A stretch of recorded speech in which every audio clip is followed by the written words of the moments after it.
Magandang hapon sa ating lahat. Magandang hapon! Bago tayo tumungo sa ating panibagong talakayan ay may paunang gawain na ako na ang lahat ay maaaring mag-participate at paunahan lamang ito. Maliwanag po ba? Maaaring tumayo ang lahat. Ay maaaring tumayo kung sino yung may kasagutan. Handa na po ba? Handa na po ba?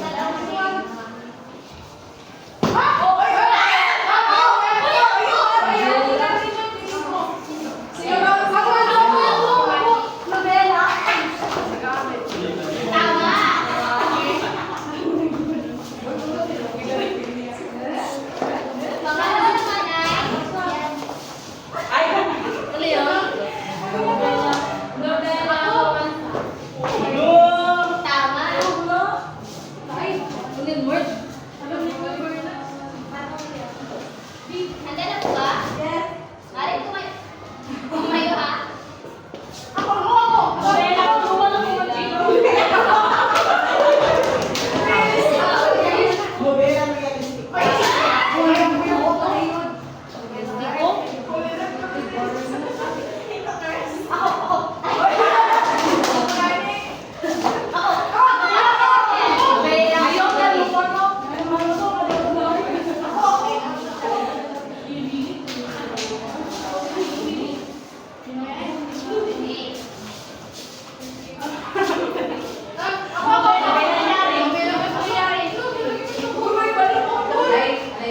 Tama. Next page daw. Okay na rin.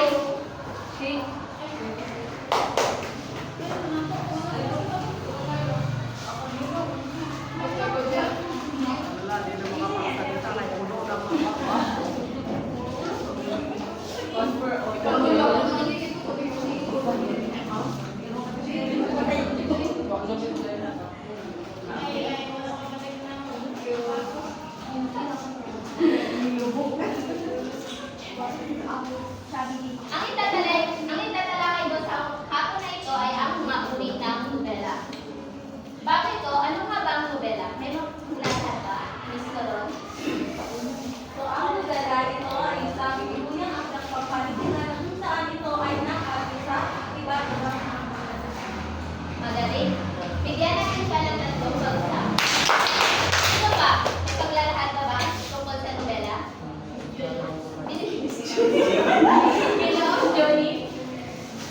So, diba, sinabi ko kanina na ang nobela ay isang mahabang salaysayan o kwento na kung saan binubuo ng mga kabanata na kung saan sa bawat kabanata ay pwedeng magkakaroon ng iba't ibang saktuan na kung saan dito ay nakakapukos ng iba't ibang suliranin na maaaring ang makaktan mo mapagdaanan na karakter o ng Magaling. Bigyan natin siya ng dalawang bagsa. Ngayon pumunta tayo sa mga uri ng nobela. Una dito ay nobela ng bagsa. Nobela na pumapaksa sa pag-ibig, may iba't ibang uri tulad ng pag-ibig sa kapwa, sa Diyos, sa bayan, at sa mga magulang, o sa kasintahan at iba pa. Pag sinabi natin yung nobela ng bagsa, ito ay pumapaksa sa pag-ibig, hindi lamang sa kasintahan, kundi sa pamilya. Ito yung halimbawa ng nobelang romansa. Yung sinulat ni Faustino Aguilar na pinamagalang pinagpapaan. Maaari mo pang basahin yung Pilipinas. Pero,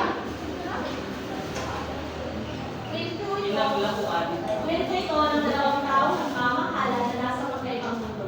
Tampok sa nobela ang maigting na kapilibakan ni Luis at buhay laban sa makapangyarihang si Don Limanor.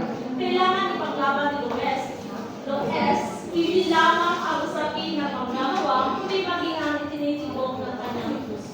yun yung halimbawa ng isang nobelang romansa. Ito naman sa nobelang historical, maaari mo pang basahin Pinipini, Arlene, at bigyan mo ng kaunting pagkakas. Nobela historical. Uri ng nobela na hamon sa mga pangyayari may kaugnayan sa pagkakayan o pangyayari na ganap sa isang bayan na nagbibigay diin sa nagawang kabayan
buhay sa isang partikular na lipunan. Nangingibabaw ang himig protesta kung saan ligtas sa ganitong uri ang pagpuna at paglaban sa mga tiwaling aspeto ng lipunan. Maaring dito sa nobelang realistiko ay maaring kong i-introduce kay yung nobela ni Dr. Teresa sapagkat talagang nagre-reflect ito sa kumbaga ang mga napagdaanan ng ating bansa lalo na sa mga kamay ng mga dayuhan na kung saan tayo ay kumbaga inaabuso at hinahamak ng mga dayuhan mananakaw. Doon din makikita natin sa nobela ng Teresa ang pagkuha niya sa pamahalaan at saka sa lugar. Magaling. Ang layunin lamang ng nobelang realistiko ay ipakita ang hamon sa pag-araw-araw ng pamumuhay kabilang ang mga isyong kalipunan, ekonomiko o moral. Naintindihan mo ba? Opo. Ito yung halimbawa ng isang nobelang realistiko na isinulat ni Amado B.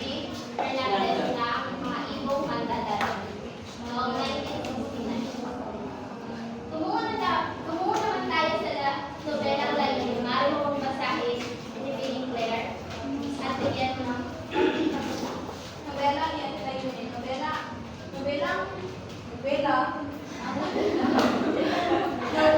Nobela yan layunin. Ang layunin at simulain ay lubhang mahalaga sa buhay ng tao.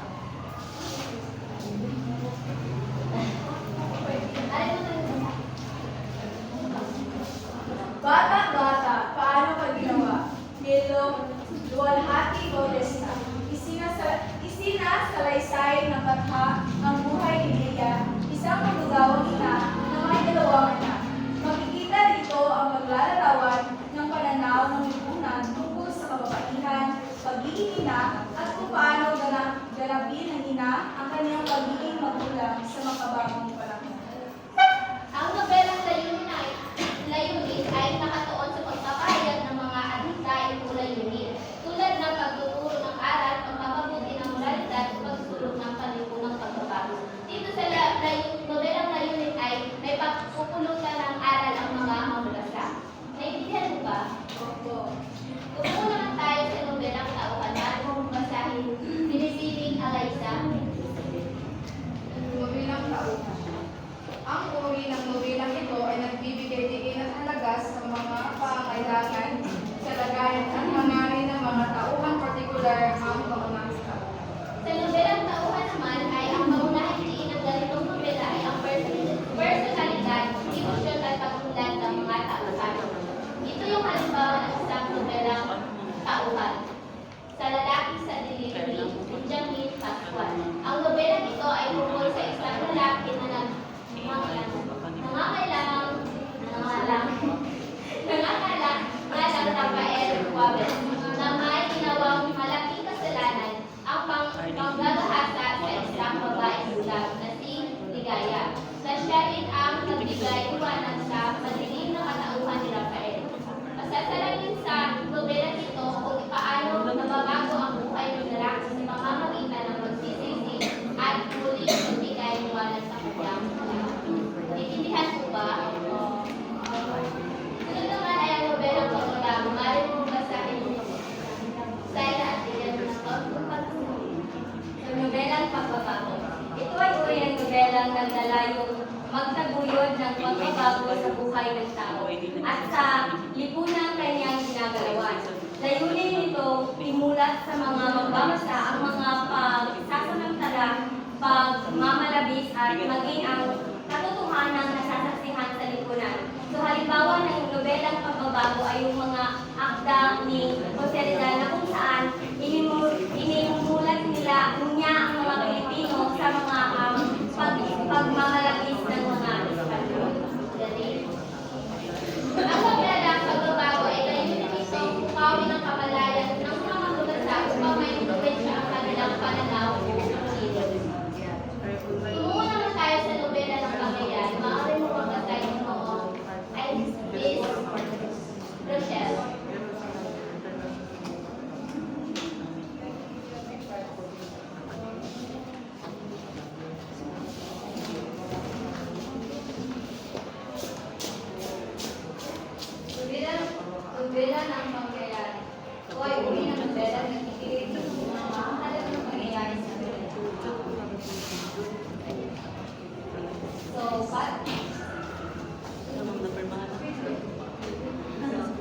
sa nobela ng mga pangyayari, ito ay nakapaloob dito yung mga mahalagang pangyayari sa isang nobela o sa isang kwento. Dito nakikita yung mga importanteng pangyayari na maaaring magbigay ng inspirasyon sa mga mambabasa. Pero kayo na mag-vlog. Ito yung halimbawa ng isa, nobelang pangyayari na isinulat ni Amado B. Fernandez ang lupa ng buwag. Yun naman, kasama rin sa mga uri ng nobela tulad ng sumunod na nobelang Bangkay. Ito ang uri ng nobela na focus ay ang pagkakamalangkas ng mga pangyayari na siyang ikinawiwiin ng mga mabasa. Alam naman natin sa ang Bangkay, ito yung pagkakasunod ng isang mga pangyayari sa isang kwento. Ang nobelang Pagdinig naman, ito ay isang paglalarawan sa tauhan ng pagkakasunod-sunod ng mga pangyayari at ang mga kasiningan ng mga salitang mga uri at kahayag ang pinakaiba nito sa iba. Ang nobelang Pagdinig naman ay nakatuon sa tulisan ng estilo ng pagsulat, mayaman sa simbolismo, matalinhagang wika at masinis na paglalarawan. Naintindihan mo ba? Oo. Kasama rin dito ang nobelang Patatawanan na yung ito magpalahad ng mga katawa-tawang pangyayari. Alam mo natin, kaya naman natin ba? Ang nobelang Pag-iibag na panalalaman ang toon ay uri. Uri itong nobela ay ang pangyayari na haharapin ng pangyayari sa uhan. Ang liwan na hawin ang balangkas ng tulad ng mga epiko, sama-sama at kapanmanamig ng mga pangyayari. Alam naman natin sa nobelang Pakikipagsapalaran ay mga kayo sa uhan ay nakikipagsapalaran sa ibang plastic, gano'n na ito katawan na ugali.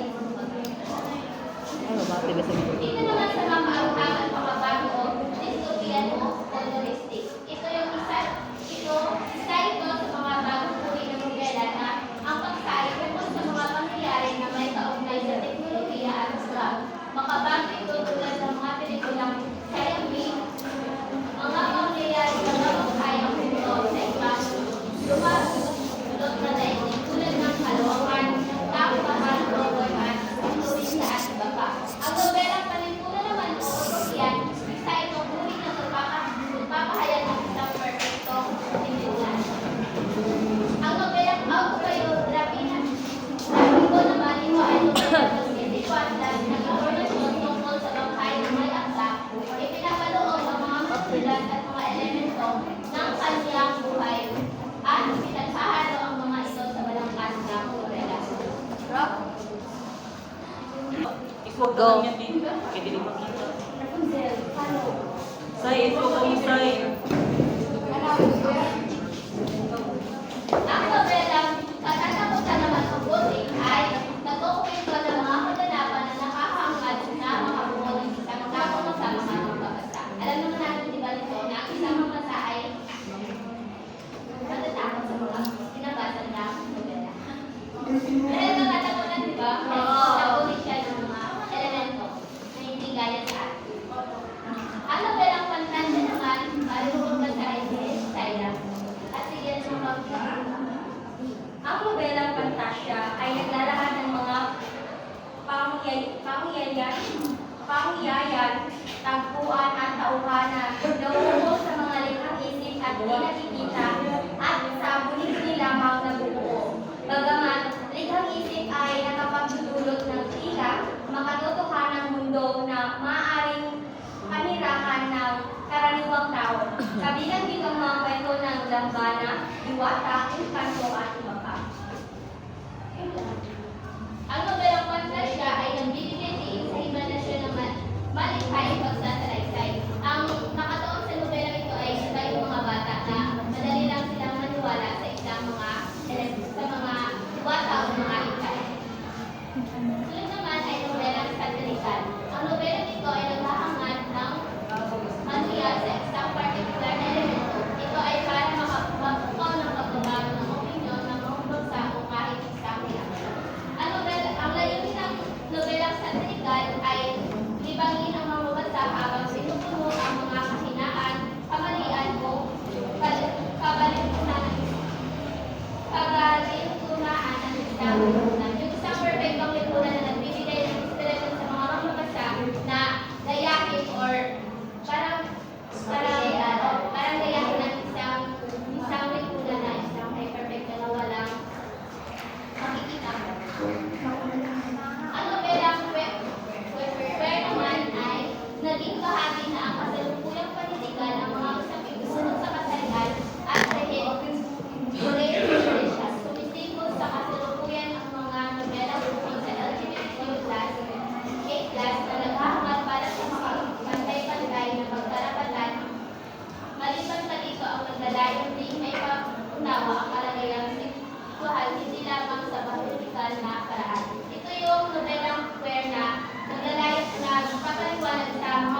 Sino mungutan na? Sige na. Ikat mo daw. Wala kung sino na kaya itong first na pang-1, kilala kayo? Wala, ano? Ayun, ayun, ano? Wala na. Wala na. Sino na kaya?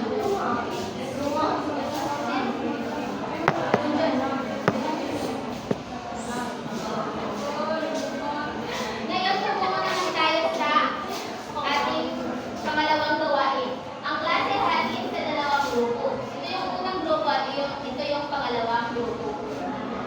Ang bawat grupo ay bibigyan ng computer upang doon nilagay ang tamang sagot. Ang grupo ay magpapakita ng mga tanong tutuin lamang kung anong uri ng nobela ang payagan at ito ay paunahan lamang sa pagsagot. Bali na lang kung ating kamay ang grupo at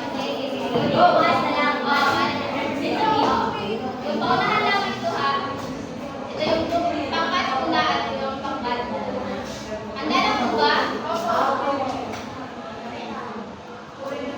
Ito ay uri ng nobela na naglayunin na makilala ang pangkalahan ng pananaw na binubuo ng mga kaisipang tungkol sa partikular na pangkat. Ito ay nobela. Tama po ba? Yes.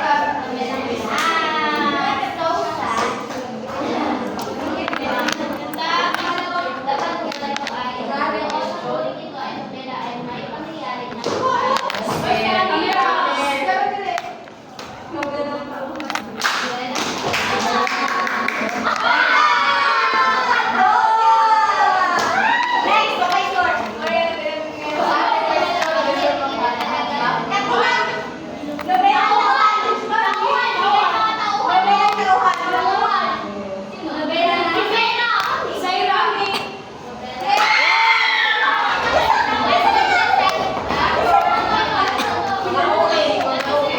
O, tabangay ka mo kayo na mo yung prize.